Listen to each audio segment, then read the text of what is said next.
but going back to a darker color for the bottom half of the top. Now I'm quite careful when I look at the stripes on a fabric, because that white stripe, which goes around her elbow and across her back, getting the shape of that right is key to making it look like she's got an arm and a torso. So very, very important. So again, blue on the left, let's add a little bit of blue on the right. So there is actually a second person manning the stall, but I'm more or less ignoring, well, I'm not more or less ignoring him, I am ignoring him. So I'm just putting in some abstract shapes, bit of dry brush, a few fine lines, a few dabbed marks. Again, just to create a sense of movement and a bit of life. So the idea that there's some equipment back here, but we don't have to specify too much, what that actually is.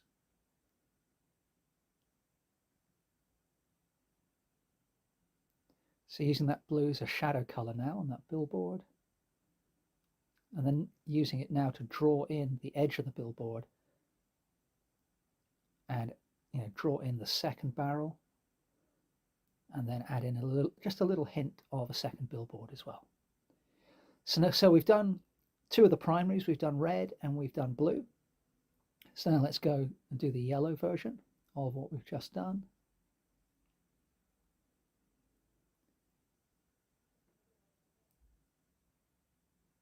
Mixing it in with a little bit of the red and I jumped the gun there. Yeah, I'd forgotten what I did actually. So I do put in some yellow, but I'm actually going more orangey first of all.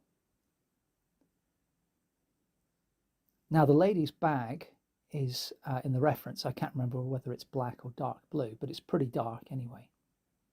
And in my painting, I've got the guy with the woolly top with a blue top, and the lady's got a blue top as well. So I felt the need to break up that darkness of tone. So that's why I mixed up the orangey brown, because the oranginess is kind of complementary to the blue. And what I'm doing here is I'm being inspired by the patterning on her bag. And just in the same way as I mentioned before, where you've got the white stripe going around her top, that helps to describe the contours of her arm and back. I'm doing something similar here with the patterning on the bag. It helps to describe the kind of roundness and weightiness of the bag, so it looks like it's full of shopping. Now I'm adding that same color, but a bit more of a dry brush technique to the front of the billboards, and then carrying that on to that second barrel.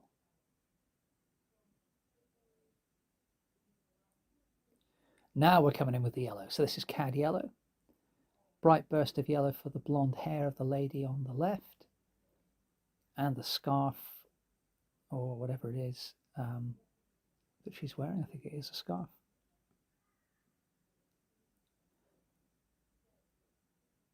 And then some touches of yellow for the light bulbs that are underneath the canopy. Now, the approach I'm taking here is, as you may have noticed, is very much color based. There's not a huge amount of variation in tone. Obviously there's some, but I'm not really picking out super dark shadows or going for super bright highlights.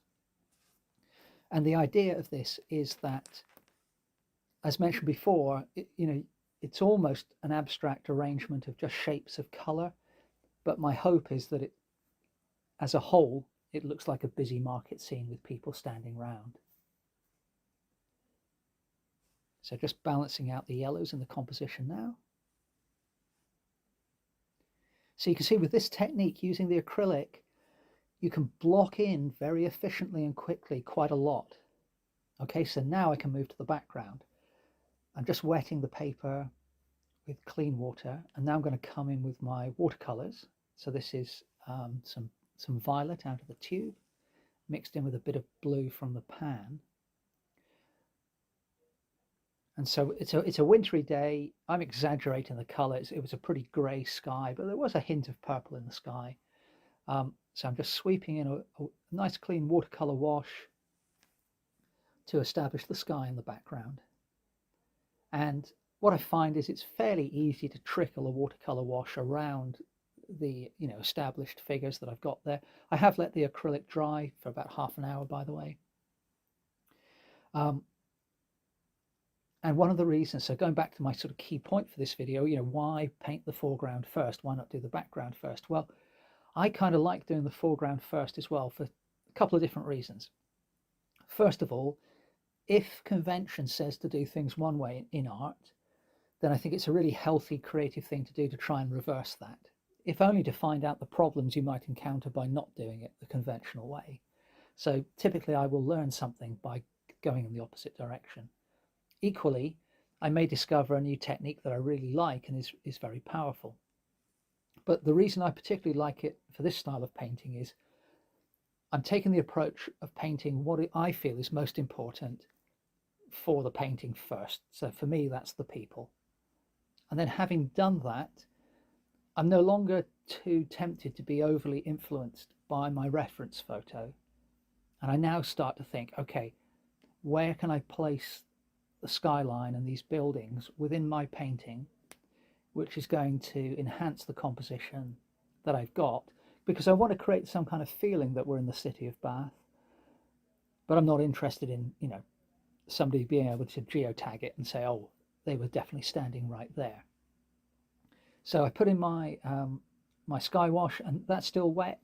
I'm now coming in with what is mostly yellow ochre and sweeping in some silhouettes for the buildings. And the other reason I like doing the background last is I think it's easier to not go into too much detail with the background if you've already done the foreground. So sometimes when I'm painting a landscape or a cityscape, I put the background in, and the temptation is very strong, especially if I'm working from life, to look at the details in that background and put in a few. And it's often really the last thing you should do, because you want the background to sink off into the distance to create the illusion of depth. So there should be much less detail compared to the foreground stuff.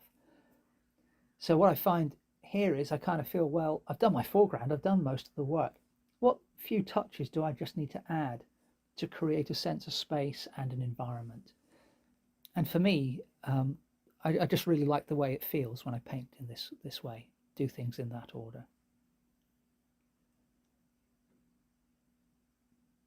So I used a big round synthetic to put those washes in. I let them dry, and now I'm coming in with a mix of the violet and the building color. And I'm just going to add a few architectural details. But the reason I'm using the brush I'm using is it's that fine line tree branch painting brush. So it goes to a very, very fine tip. And so what that allows me to do is just put in some very, whispery, wispy, very fine lines.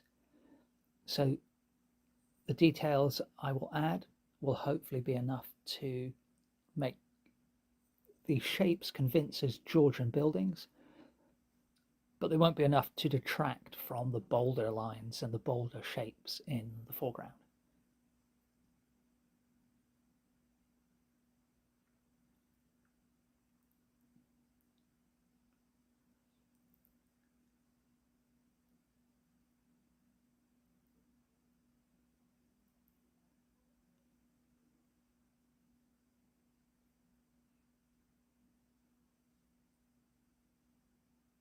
So to put it another way, by painting the background last, I know for sure the details that I add have to be fewer and less descriptive than what I've done in the foreground if I want to create a sense of depth. The flip side of that is you could deliberately take the opposite approach to try and do something visually interesting and say, well, actually, I'm going to make the background really detailed and try and bring the background forward. And that, maybe that's an idea for a future painting. So there are lots of chimneys and windows and things in this building on the right, but really I'm just picking out the odd architectural detail, summarizing it as simplified marks, and where I can, including perspective lines within those marks.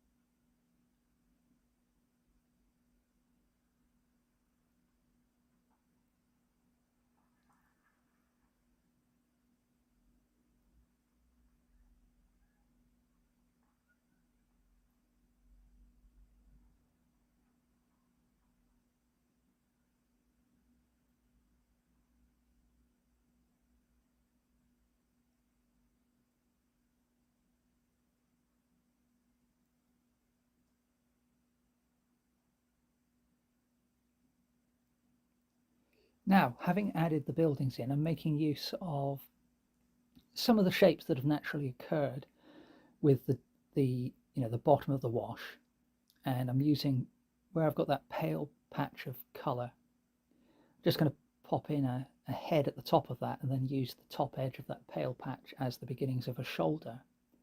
So in the same way the buildings are creating a sense of depth, if I just put in a few sort of faint ghost-like figures in the background, and I say a few, I mean two probably. Here's the second one coming in now. And these can be reasonably confused as long as they look, roughly figure-like. Again, it just pushes them off into the distance and helps